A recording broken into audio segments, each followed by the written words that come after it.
Ya, ahí está.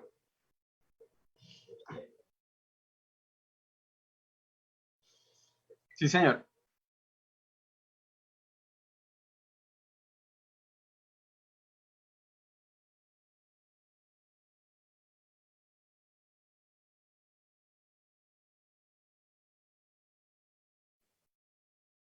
Sí, lo mío es breve, lo mío es la cuña publicitaria nada más.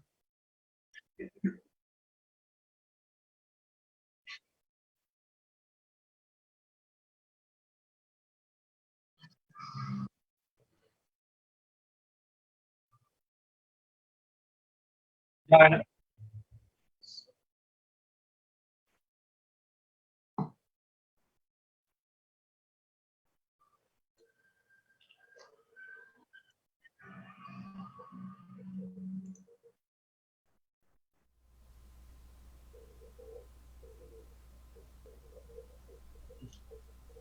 ¿Estamos? sí. Hola, buenos días a todos. Muchas gracias por acompañarnos. Hoy tenemos el privilegio de estar con Alfonso Rivera. Él es actor, director, pedagogo del teatro físico. Trabaja pues en la Escuela Superior de Arte Dramático de Galicia. Y bueno, pues ya Alfonso les hablará más de él. Estamos con Andrés Chávez de Tienda Teatral. Andrés. Buenos Y, días. ok. Y bueno, pues tengo el privilegio, como decía, de hacer esta charla de las 1000 caras de la máscara con Alfonso Rivera, porque pues Alfonso, el trabajo de Alfonso llegó a mis manos a través de un amigo que me regaló su libro, este libro, El Camino del Actor, que ha sido pues maravilloso para mí, para ponerlo en práctica en mis clases. Yo soy Alejandra Guarín, soy actriz del Teatro Libre y soy profesora y directora de movimiento. Trabajo pues en la Universidad Central, soy profesora de tiempo completo, es una carrera de arte dramático, llevamos ya desde el 2007 en la carrera y pues soy directora del área de movimiento, como dije, pues pongo muy en práctica los principios que ofrece Alfonso Rivera en este libro, El Camino del Actor, los principios de movimiento. Los pongo en práctica con varios de mis cursos en mis clases. Entonces, bueno, sin más preámbulos, quiero pasar a presentar a Alfonso Rivera.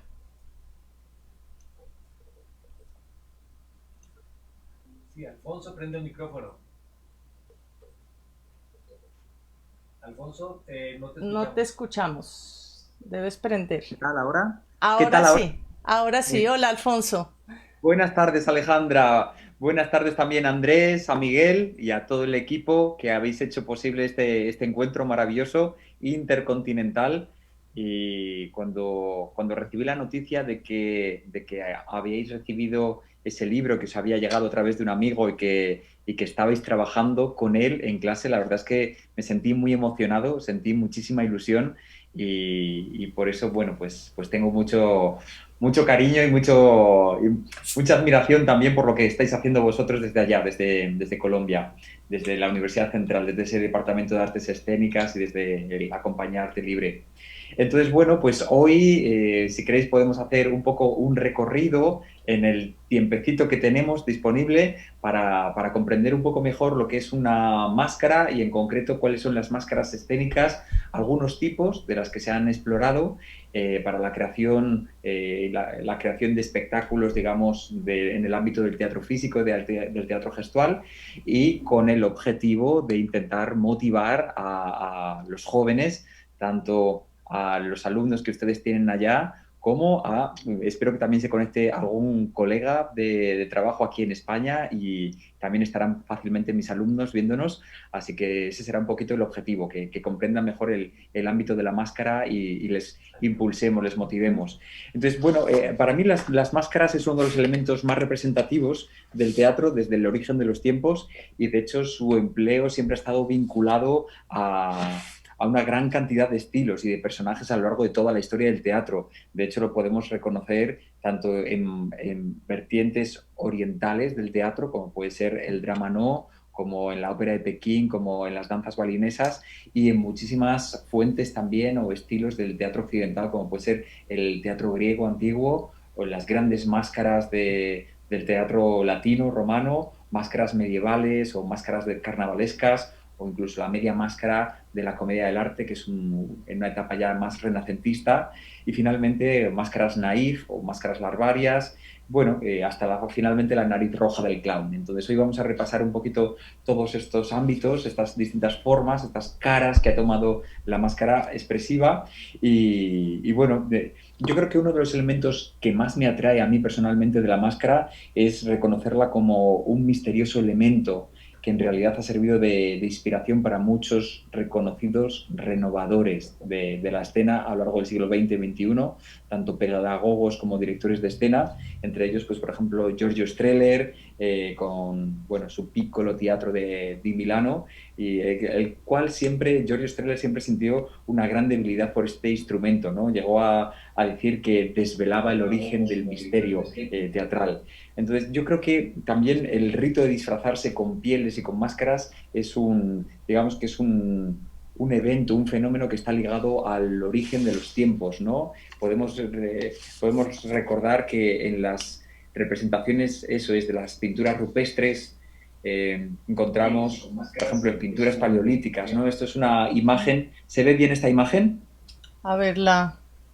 Sí, que es una Ahora, imagen. ahora no estamos viendo. Vale, pues voy a intentar averiguar qué es lo que he hecho. Vamos a darle aquí a compartir pantalla y desde aquí deberíamos estar. Ahora sí, ahora sí. Ahora sí, fantástico.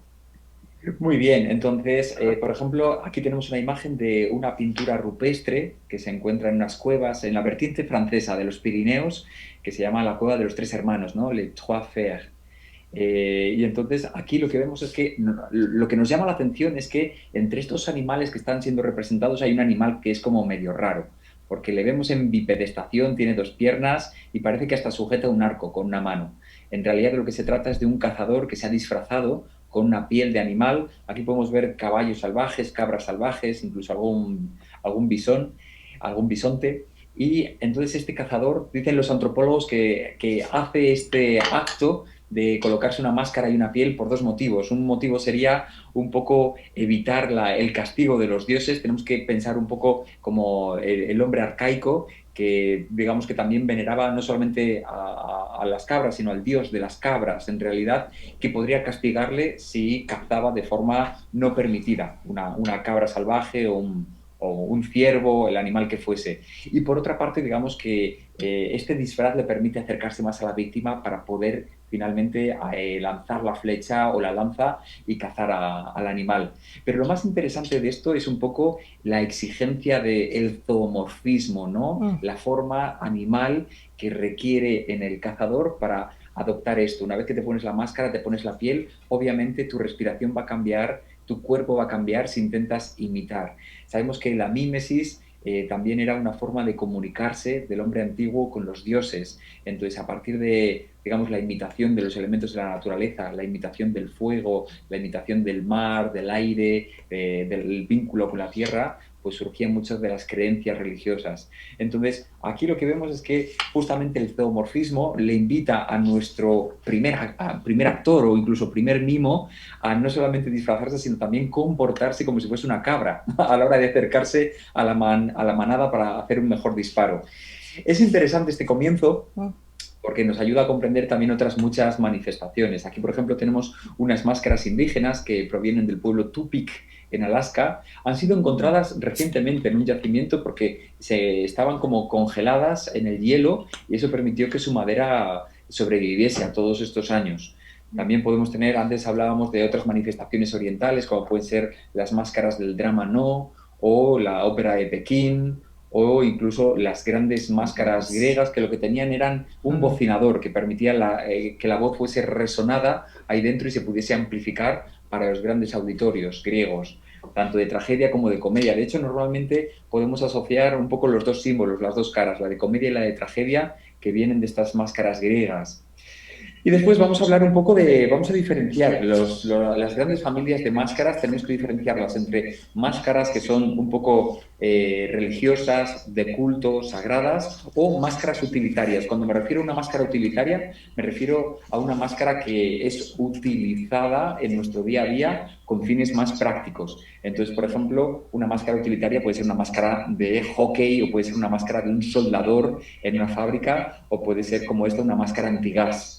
Mientras que, por otra parte, tendríamos dos grandes familias. Una vez que dejamos al lado una máscara utilitaria que obviamente no tiene ni transposición, ni juego teatral, ni tiene, digamos, un halo poético para ser utilizada por el actor, sí que podemos encontrar, por un lado, la máscara sagrada, que está imbuida dentro de una cultura, de una tradición, y que se le otorga un sentido más profundo. Por ejemplo, nos permite una conexión directa con un espíritu religioso, un espíritu de las fuerzas de la naturaleza. Entonces, gracias a ponernos esta máscara, se cree, digamos que la tradición cultural cree que la persona va a ser protegida o va a ser conectada con el espíritu de esta máscara. Entonces va a entrar en una especie de trance y va a recibir una especie de poder sobrenatural que está imbricado dentro de un rito que está compartido por toda la comunidad, ¿no? Existe una creencia del poder sobrehumano que tiene esa máscara. Entonces, dejando a un lado este tipo de máscaras, las máscaras sagradas, nos podemos centrar también en un tipo de máscara que la vamos a llamar la máscara secular o máscara escénica. La llamamos secular un poco para diferenciarla de las que no son sagradas, de las que simplemente no existe una creencia religiosa debajo de ellas. Y como máscaras sagradas, en realidad tenemos muchas. Tenemos, por una parte, podemos pensar que las seculares están basadas en la convención de los personajes. Por lo tanto, no es una situación real como la que veíamos antes en la máscara sagrada, en la cual todo el colectivo, la comunidad, tienen una fe en ese rito, en esa ceremonia, sino que en la máscara secular saben que no es una situación real lo que se está dando en escena, sino que es una convención escénica, sino que trabajamos entonces sobre la evocación, sobre el espectador. Entonces ahora sabemos que si las máscaras seculares son las máscaras teatrales, que transmiten una cierta humanidad, una cierta transposición, un cierto, digamos, juego teatral. No podemos evitar pensar, ¿no?, que el origen del teatro está vinculado por esa parte de los rituales mágicos, ¿no?, de las máscaras sagradas, pero sin duda evoluciona progresivamente esos rituales mágicos que un poco prosperaban, ayudaban a la caza, a la recolección agrícola, pero al irse sumando otros elementos como puede ser la música, la danza, se terminan generando unas ceremonias dramáticas. Y al seguir evolucionando es donde nos encontramos ya digamos, en el concepto del teatro moderno. Y esto es lo que nos lleva un poco a la evolución a lo largo del siglo XX, de cómo distintos reformadores del teatro contemporáneo pues, se han visto atraídos por este elemento escénico, por la máscara. Entonces vamos a encontrar distintas manifestaciones. Personalmente me gustaría recordar que en Venecia, durante digamos, la época del carnaval, antiguamente estaba prohibido que un hombre enmascarado en este carnaval veneciano llevase armas, porque digamos que si llega a cometer un crimen, un robo o un asesinato en la noche del carnaval, él saldría totalmente indemne de los cargos que se le imputasen, porque se podría defender legalmente diciendo que él estaba imbuido por el espíritu de una máscara y que por lo tanto no era el responsable legal de sus actos. Esto, que es una cosa muy interesante, digamos, de la época del 1600, 1700 en Venecia, en esa Venecia renacentista, nos hace un poco pensar cómo realmente sufrimos una cierta transformación al ponernos este elemento fisiomórfico sobre nuestro rostro, que impone también una psicología y un cambio en nuestro cuerpo y en nuestro comportamiento. Por otra parte, tenemos que pensar que máscara, al hablar de máscara estrictamente, no estamos hablando solamente del objeto que nos vamos a colocar sobre el rostro, sino que tenemos que comprenderla en un sentido mucho más amplio. Por ejemplo, en italiano, el término maschere lo que significa es personaje. Entonces, cuando hablamos de la personalidad de una máscara, es un término un tanto redundante porque es la personalidad del personaje. Entonces, podemos decir que maschere o máscara no deja de ser otra cosa más que un diseño global del personaje. Entonces, es decir, el personaje viene configurado por su cuerpo y por sus características psicológicas. Entonces, cuando tenemos un personaje de Arlequino en la comedia del arte italiana, la máscara no es solamente el elemento de cuero que se pone en su rostro, sino que la máscara es el personaje de Arlequino en sí mismo. De hecho, en la comedia del arte hay personajes que llevan una máscara de cuero, como puede ser un pantalone, como puede ser un dottore, como puede ser los múltiples servi, los criados, un arlequino, un trufaldino, esmeraldino, etcétera, etcétera, o colombina, sino que hay personajes que no tienen una máscara, un trozo de cuero que se pongan en la cara, pueden ser los enamorados, Flavio, Isabela, o Ottavio y Beatrice, no llevan un trozo de cuero en la cara, llevan un maquillaje espeso y llevan un vestuario, pero sí que tienen las características psicológicas que conforman la máscara del enamorado en la comedia del arte.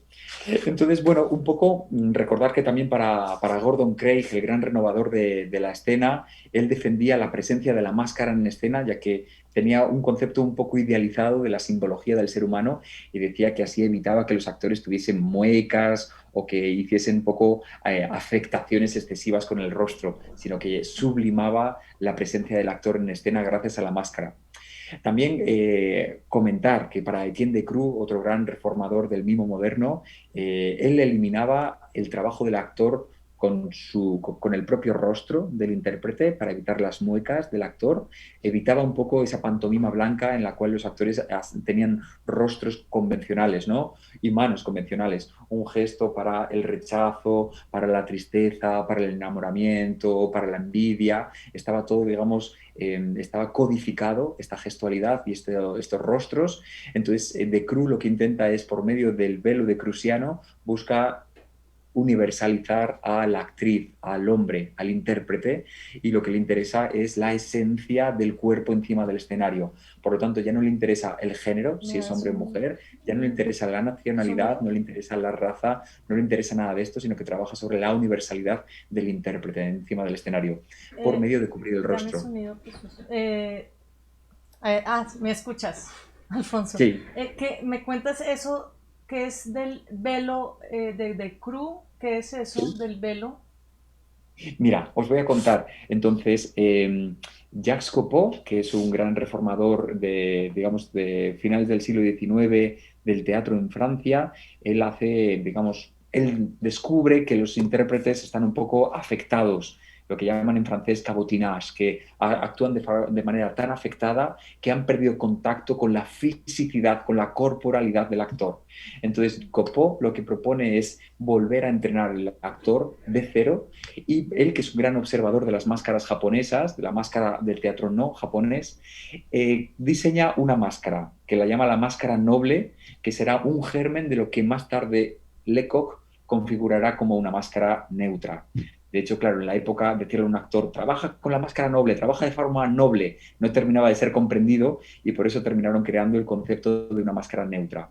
Por su parte, Decroux lo que hace es trabaja con un velo, con un trocito de tela, una tela translúcida que el actor se pone en el rostro, se hace un nudo en la parte posterior de la cabeza, y desde aquí esto le permite ver a través de ese velo. Realmente el velo fue también concebido por Copeau en su escuela, en el Vieux Colombier, debido a un momento en el que una actriz, Susan Bing, profesora también de la escuela, cuando era alumna y actriz de la compañía, Les Copiocs, la compañía de Jacques Copeau, se siente totalmente bloqueada durante una improvisación y entonces Copeau la invita a cubrir su rostro y a trabajar, digamos, de una forma más anónima para encontrar lo que está sucediendo en el personaje desde el cuerpo, cómo sería el cuerpo de ese personaje.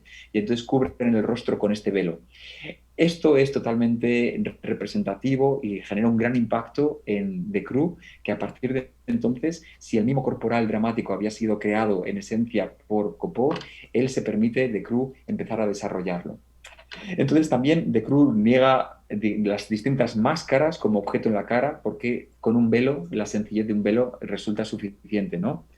Lo que está buscando tanto Copeau como está buscando The Crew, como cualquier reformador de la máscara, como puede ser, antes hablábamos de Giorgio Strehler, Dario Fo, Gordon Craig, todos ellos tienen un factor en común, ¿no?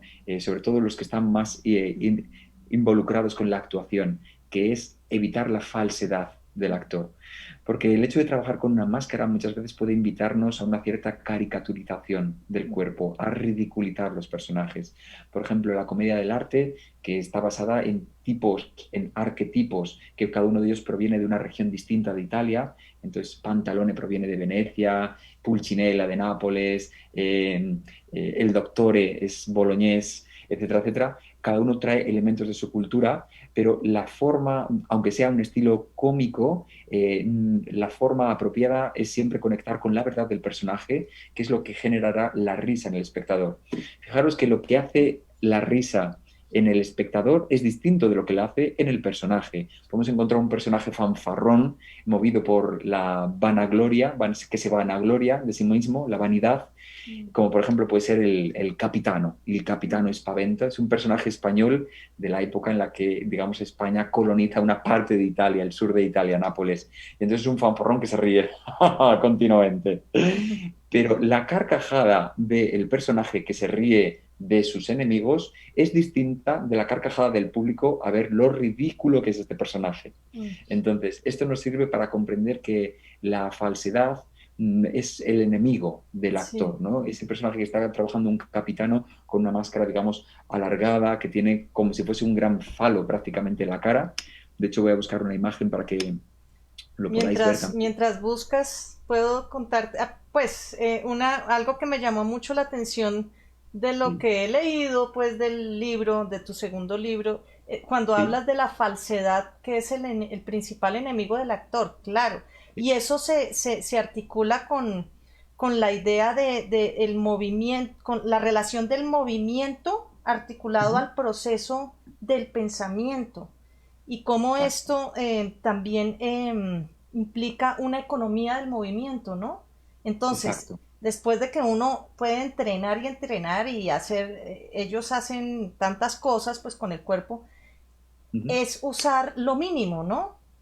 ujú, El ujú, movimiento en el sentido económico, ¿no? ujú, ujú. Para que Sí, no sí, muy haya buena. una falsedad o como... Exactamente, muy, muy buena pregunta. El trabajo en el teatro físico, en el teatro del gesto, en el teatro de máscaras, lo que implica es un uso de una energía extra.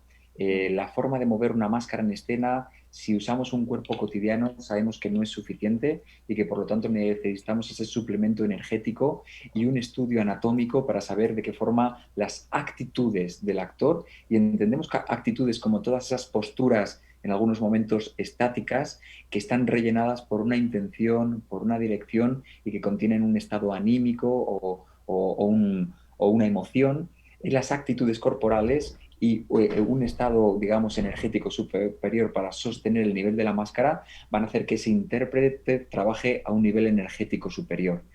Obviamente, si antes en el trabajo de la máscara sagrada, cuando un actor creía que era, digamos, el representante o el que conecta con un dios y por lo tanto entra en trance, como en tantísimas culturas ancestrales, tanto en África como en Asia, en América, en nuestro actor occidental, un actor que usa la máscara como un elemento de trabajo, no como un elemento religioso, también necesita una conexión energética muy fuerte. Esa conexión le va a llevar a un trance, pero es un trance distinto, es el trance entendido como un flujo energético y un flujo también de cuál es el pensamiento que sostiene la línea de acciones por todo el escenario, ¿no? Durante toda la pieza, el espectáculo. Tenemos entonces ahora dos líneas. Tenemos la línea de pensamiento del personaje y la línea energética del personaje. La línea de pensamiento nos va a decir, Sani, tengo hambre, por lo tanto voy a entrar a la casa de Pantalone para intentar robar un queso. Y descubro que no hay nadie en el salón y puedo introducirme. Esta sería la línea de pensamiento del personaje. La línea energética le lleva a vivir en un equilibrio precario, a entrar fácilmente haciendo una voltereta si oye un ruido que le asusta, etcétera, etcétera.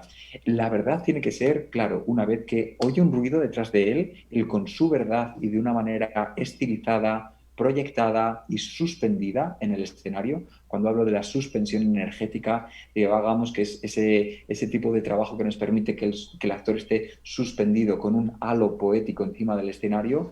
Esto va a permitir que trabaje con verdad y al mismo tiempo con proyección energética encima del escenario. Cuando el actor trabaja de forma falsa, desconectado del verdadero impulso de sentir miedo, de sentir hambre, de sentir frío, de sentir amor, porque obviamente el amor de la máscara, ya sea el amor platónico de un enamorado de la comedia del arte o ya sea el amor por el dinero de un Pantalone, están llevados al extremo. Son personajes que no es que estén contentos o que estén un poco tristes, sino que viven el drama de su vida y entonces están totalmente enamorados con pasión o están totalmente decepcionados y se vuelven loco de celos o vuelvo loco de envidia o loco de hambre. Entonces, lo que hace la máscara es amplificar nuestras actitudes físicas y nuestras emociones a un nivel superior, pero siempre apoyados sobre la verdad. No sé si te he respondido, Pero Alejandro. claro, claro que sí. Y yo te interrumpí, vas a mostrar una imagen. Sí, bueno, tengo varias imágenes por aquí que he preparado un poco para compartir con vosotros. Entonces, fíjate, aquí tengo unas imágenes de la máscara de comedia del arte.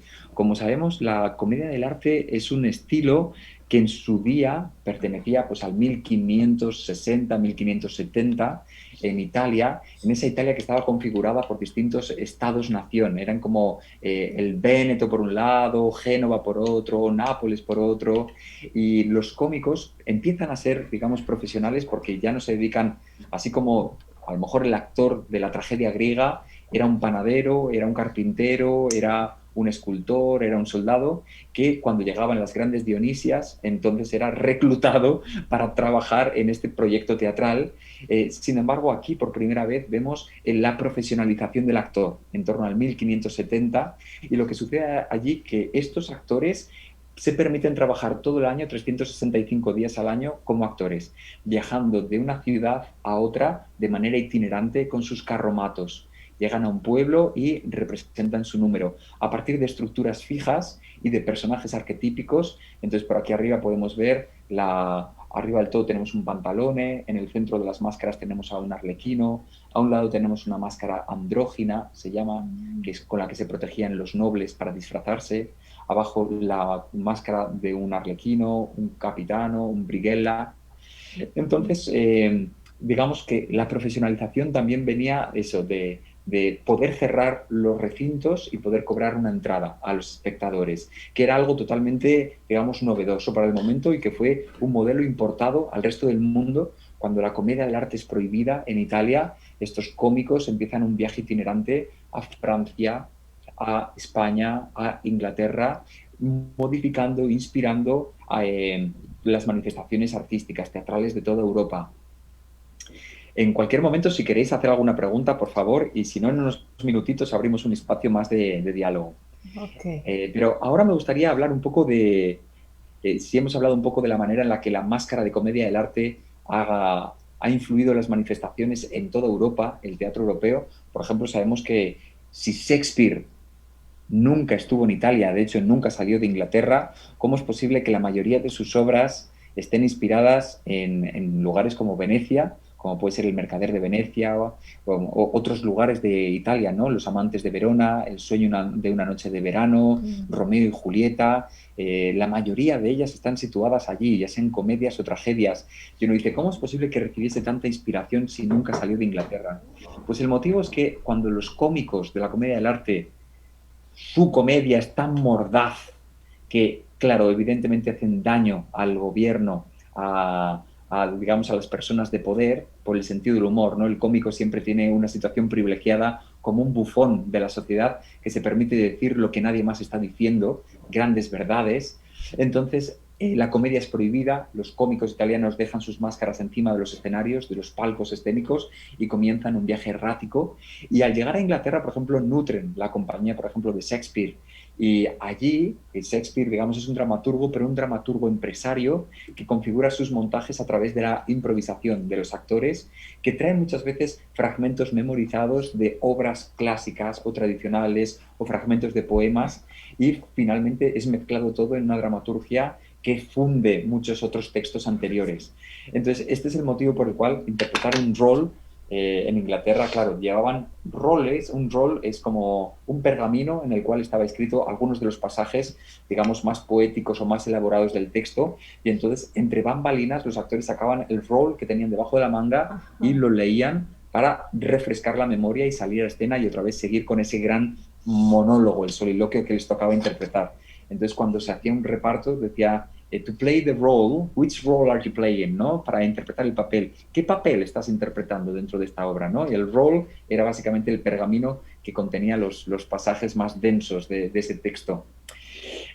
Bueno, ahora me gustaría prestar un poco atención a algunas de las escuelas que han hecho desde su pedagogía un recorrido para comprender mejor las máscaras. Y sin duda la escuela de Jacques Lecoq, la École Lecoq, que ha estado en París durante, bueno, pues desde los años 50, desde el año 56 hasta hoy en día, que su eje pedagógico se fundamenta en esta máscara. Es la máscara de una máscara neutra, que como decíamos antes, proviene de la máscara noble de Copeau. Él la evoluciona y fue creada por desde mi punto de vista, uno de los grandes mascareros, uno de los grandes, digamos, fabricantes de máscaras en la historia, que es Donato Sartori, que a su vez aprendió de su padre, Amleto Sartori, y que configuran esa máscara por primera vez en cuero.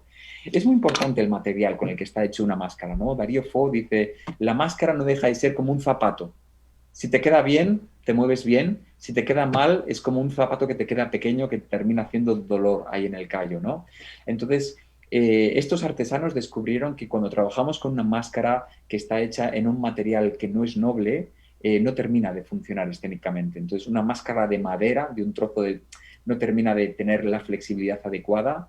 Las máscaras de cartón, digamos que con el sudor del actor se terminan rompiendo. Las máscaras de papel maché pueden servir, por ejemplo, para la máscara larvaria, que os hablaré ahora en un momento, pero finalmente descubren que es el cuero, que es un elemento orgánico, es un elemento que proviene de la piel de un animal, que a su vez se trabaja. Fíjate, yo ahora mismo no las tengo aquí, esta mañana he trabajado con mis alumnos con una colección de máscaras que tengo, algunas de ellas hechas por mí. Por ejemplo, una máscara de comedia del arte, la forma en la que las hacemos es con un trozo de madera, con un leño de madera, que lo trabajamos con una gubia y con un cincel, y vamos sacando toda la materia que sobra para finalmente configurar esta parte, ¿no? La máscara de comedia del arte la llamamos media máscara porque permite que la voz se proyecte gracias a que la boca no está cubierta. Entonces diseñamos esta parte y el cuero es trabajado bien con agua, con una serie de líquidos, lo maleamos para finalmente el leño de madera es ribeteado con clavos de cobre todo alrededor del rostro y se trabaja con un cuerno de cabra para endurecerlo y finalmente podemos sacarlo, le ponemos una goma y ya tenemos una máscara interpretativa. Esta máscara siempre requiere un cierto realce, no está totalmente pegada al rostro del intérprete. Igual que la máscara neutra, siempre metemos una pequeña espumita por debajo para que este realce permita que el actor comprenda el espacio que hay entre el actor y la máscara y cómo la máscara está suspendida en el escenario y requiere una serie de movimientos que le dan la grandeza y la limpieza del movimiento encima del escenario. Entonces estaba hablando un poco de la propuesta pedagógica de Jacques Lecoq, cómo crea la máscara neutra después de trabajar durante muchos años en Italia, con este maestro mascarero y con otros, con grandes directores como Giorgio Strehler, con Dario Fo, regresa a París y crea su escuela, que tiene una línea pedagógica que está planteada en 2 años, en el que toca distintos territorios dramáticos.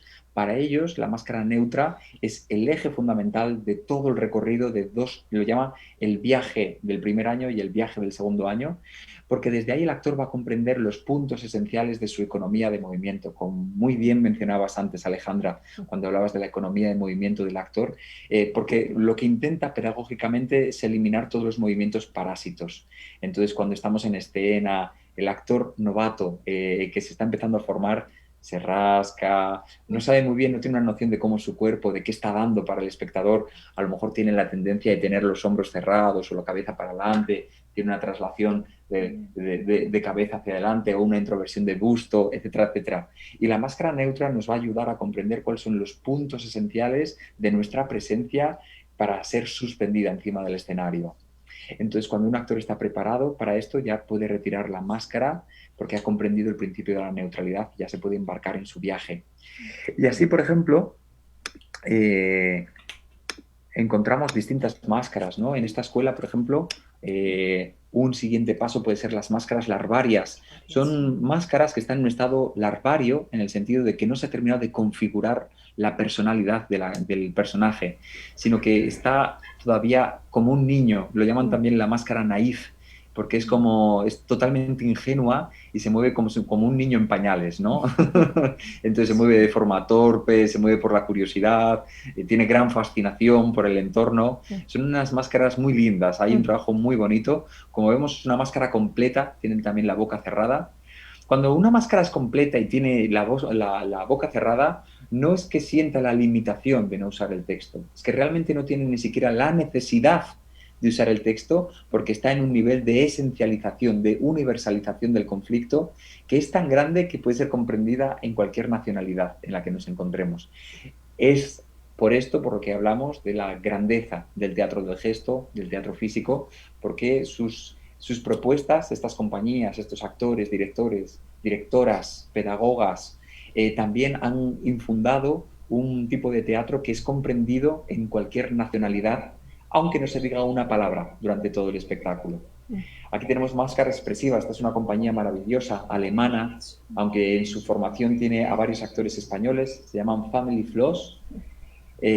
Aquí tenemos una compañía española que se llama Kulunka, que también trabaja un tipo de máscara expresiva en la que no hay texto, pero sin embargo se comprende absolutamente todo. En este espectáculo, tienen 2 espectáculos muy famosos, este fue el segundo, han ganado muchos premios aquí en España, un Max al mejor espectáculo, mejor dirección de escena, han hecho giras por China, por Estados Unidos durante años. Aquí tenemos unas cuantas máscaras expresivas para que veáis, digamos, con muy poquito cambia totalmente la expresión, ¿no? La boca, la nariz, la ceja. Se suele decir que una máscara que funciona en escena está suficientemente abierta como para que tenga su personalidad, pero no esté estancada en una sola emoción, sino que tenga una faceta polifacética para interpretar distintos estados anímicos, distintas emociones encima del escenario. Esas son unas máscaras fantásticas, una compañía muy creativa de Suiza que se llama Mummenschanz. Y aquí trabajan, por ejemplo, con violines como cara, como rostro, precioso.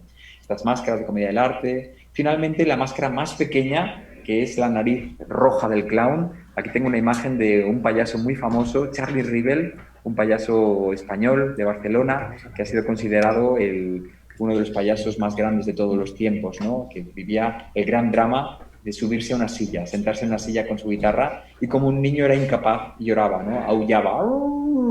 Charlie Rivel, grandísimo. Entonces, también tenemos grandes directoras de escena como Julie Taymor, que, creó en Broadway en Estados Unidos El Rey León, hizo una adaptación con unas máscaras maravillosas, fusionando la actuación con la coreografía, con la máscara, con la canción, con el canto, con las grandes escenografías, con las grandes iluminaciones, digamos que un tipo de teatro total que utiliza, por supuesto, la máscara como gran elemento de realce, de sublimación del trabajo interpretativo del actor. Así que, bueno, esto como un poco un resumen, así a vuela pluma, de todas las grandes familias de La Máscara.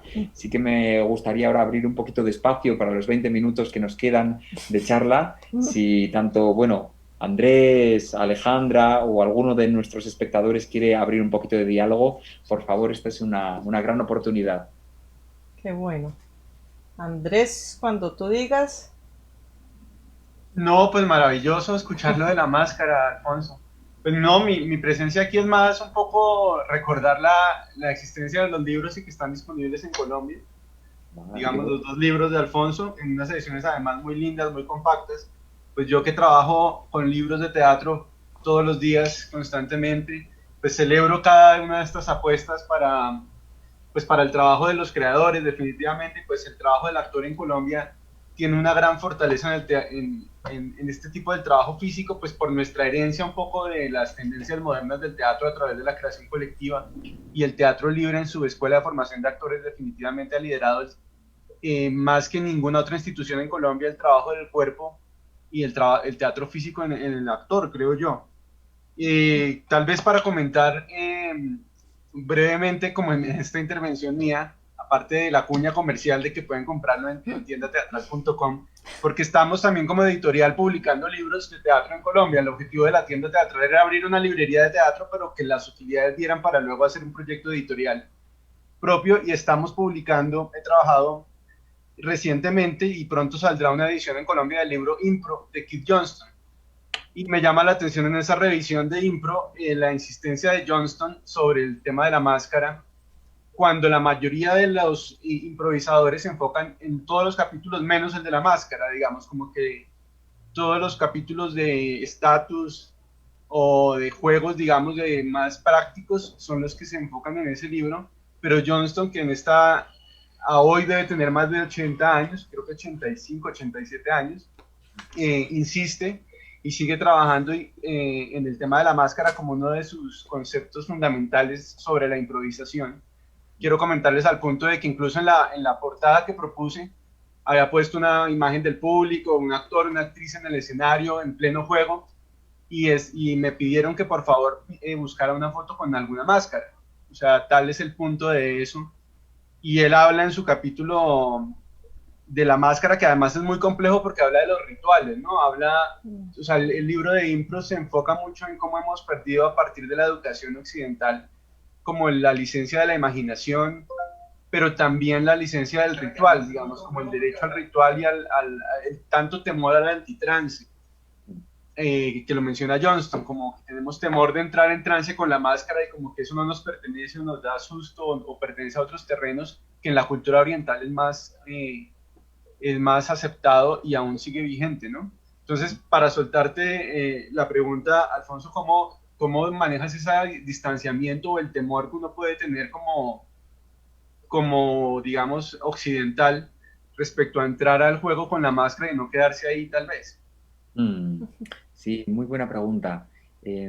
La máscara, desde mi punto de vista, por ejemplo, en la comedia del arte, que como sabéis, debajo de cada personaje también existe el espíritu de un animal.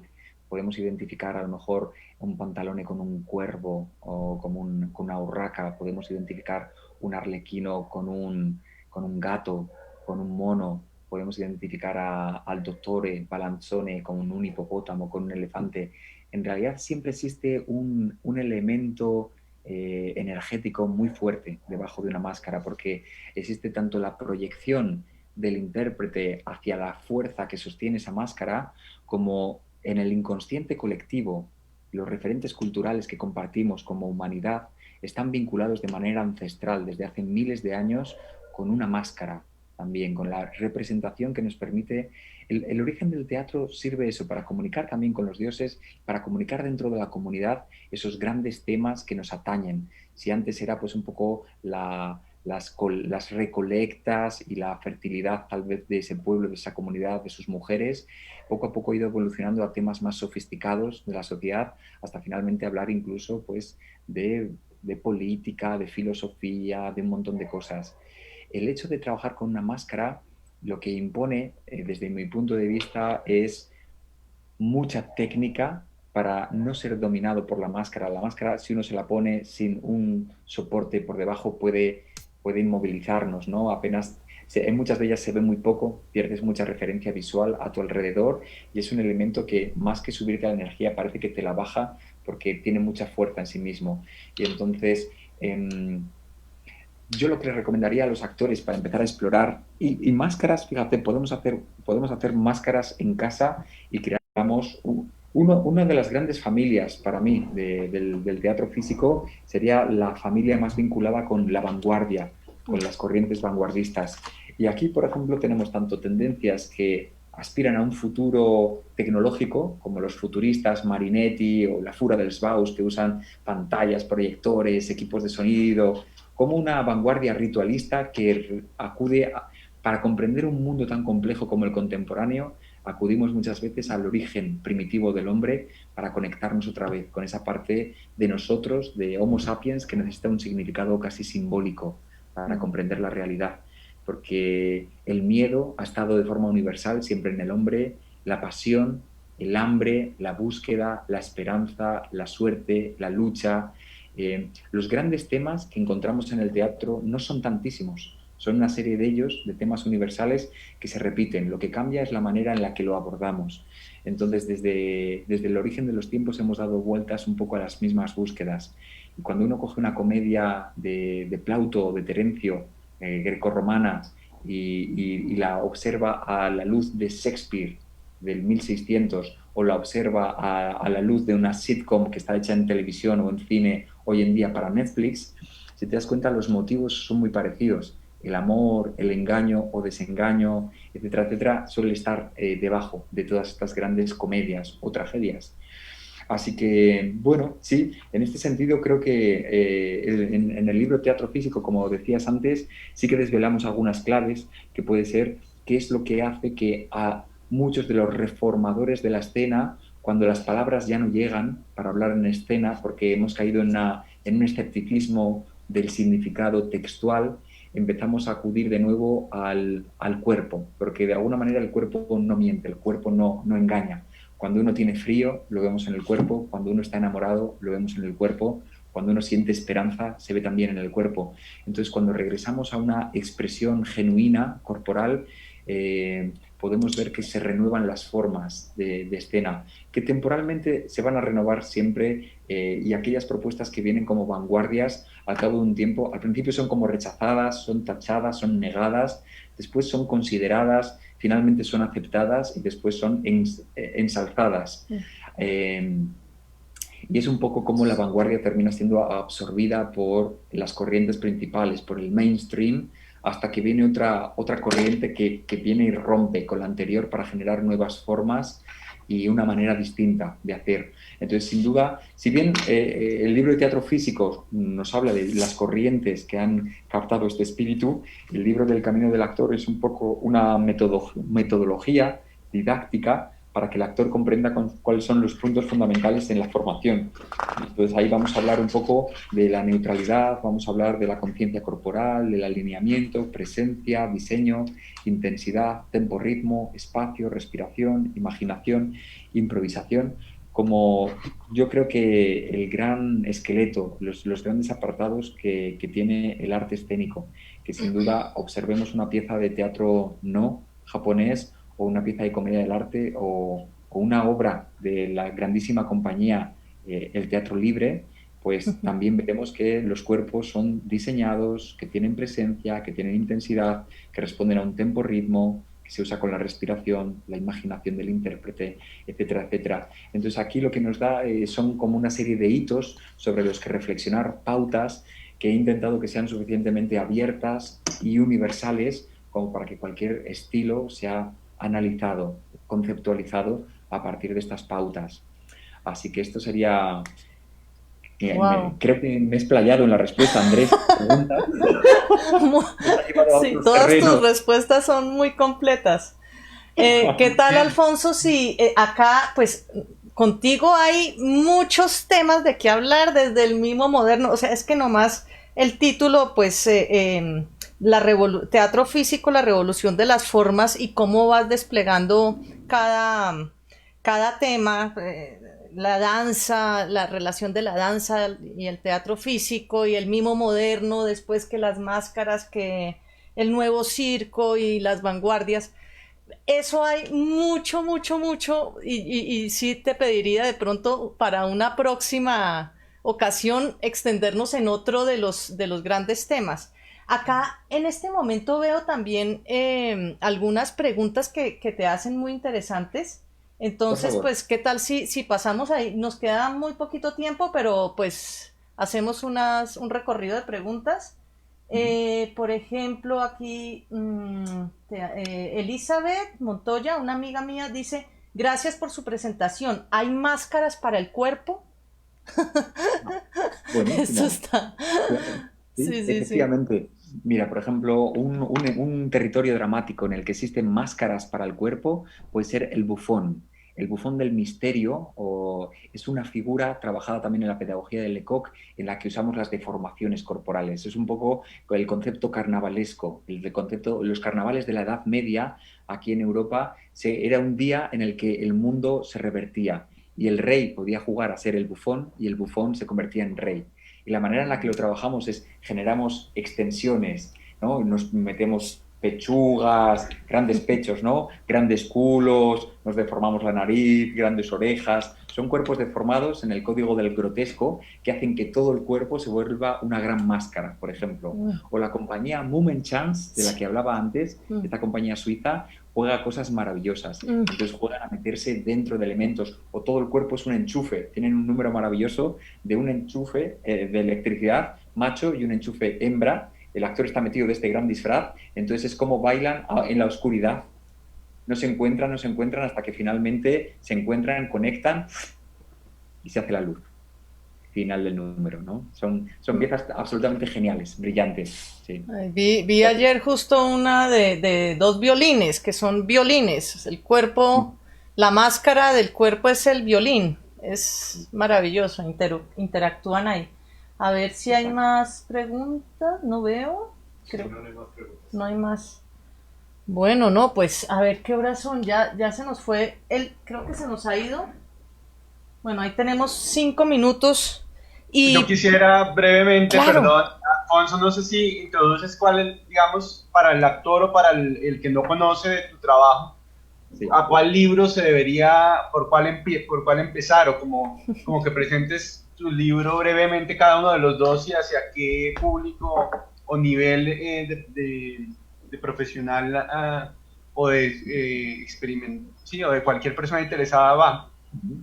Pues mira, la diferencia sería El camino del actor, creo que es un libro muy recomendable para aquella persona que quiera comprender un poco más los fundamentos de la actuación. Entonces es un libro técnico sobre una metodología creativa para el actor.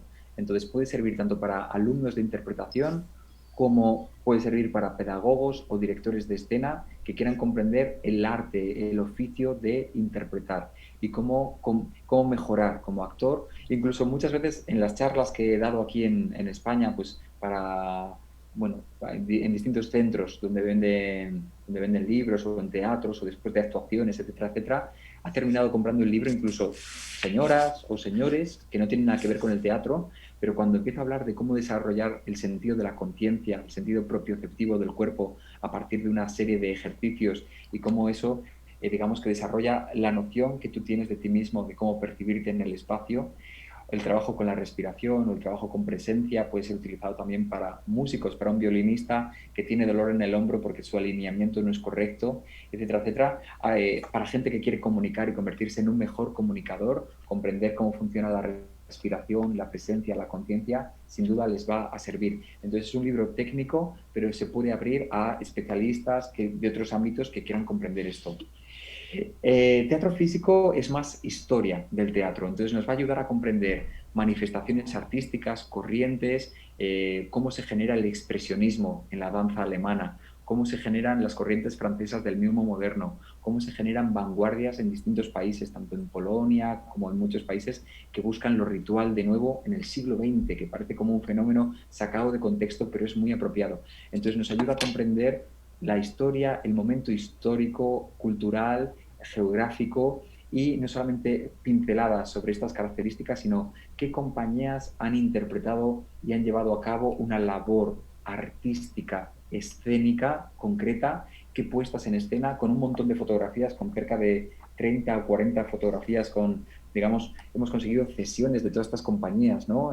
La compañía de Jerzy Grotowski, de Eugenio Barba, compañías muy grandes, de circos internacionales, que hemos conseguido la donación, estaban en recursos, en archivos privados, y todas estas imágenes han sido cedidas para esto y salen a la luz por primera vez. Entonces, ayuda mucho a comprender un poco puestas en escena, estéticas y estilos de teatro.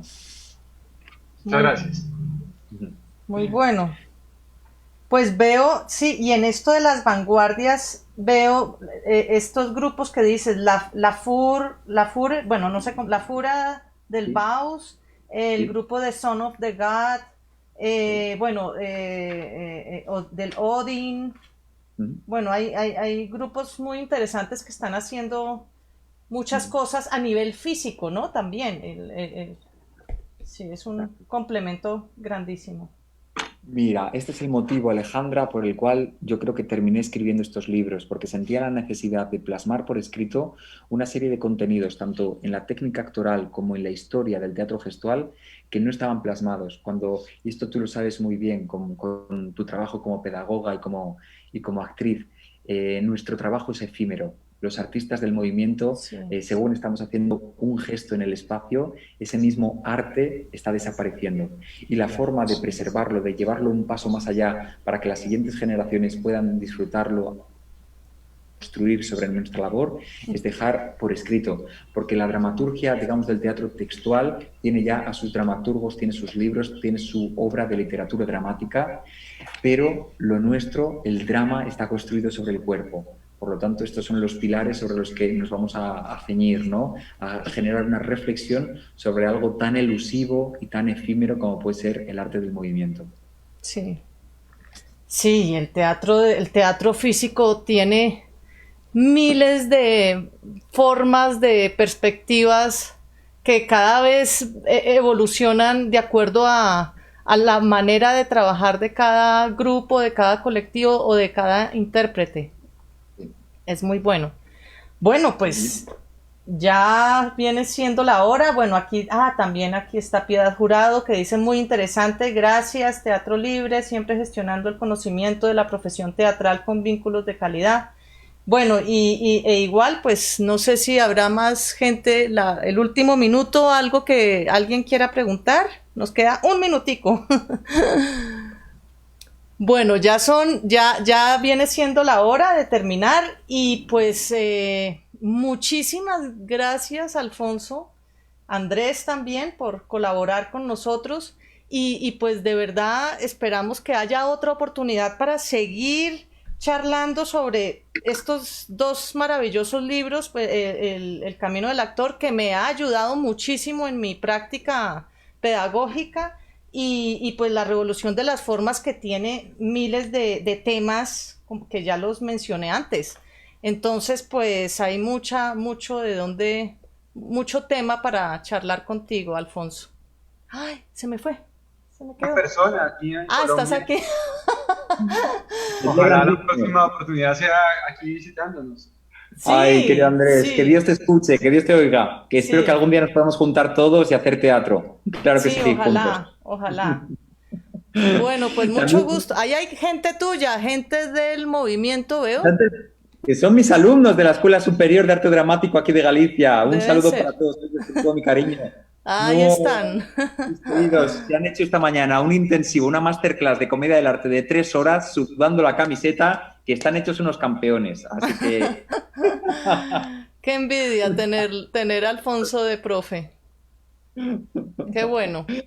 el placer es mío tenerles a ellos. Y mira, veo gente conectada maravillosa. Julián Herrero, un especialista en teatro no, en máscaras de teatro no. Luciana Elías, una coreógrafa y pedagoga de danza buto, maravillosa, desde Brasil. María Comesaña, también una orientadora, una pedagoga grandísima. Veo gente muy maravillosa que están aquí conectados, que han venido a reunirse con nosotros, a este llamado del Teatro Libre. Así que desde aquí me comprometo a que en unos días, Alejandra, tú y yo confabulamos para sacar la siguiente charla. ¿Te parece? Súper, buenísimo. Muchas gracias, claro, esto es súper esperado. Muy bien. Bueno, Pues hacemos así. eso, pues entonces dejamos aquí y pues de nuevo, pues gracias por su asistencia. Ah, y Brian está también diciendo que espectacular e interesante el contenido del libro. Un saludo con mucho afecto de parte de los estudiantes de arte dramático de la Escuela Municipal de Artes de Bucaramanga, una ciudad de acá de Colombia.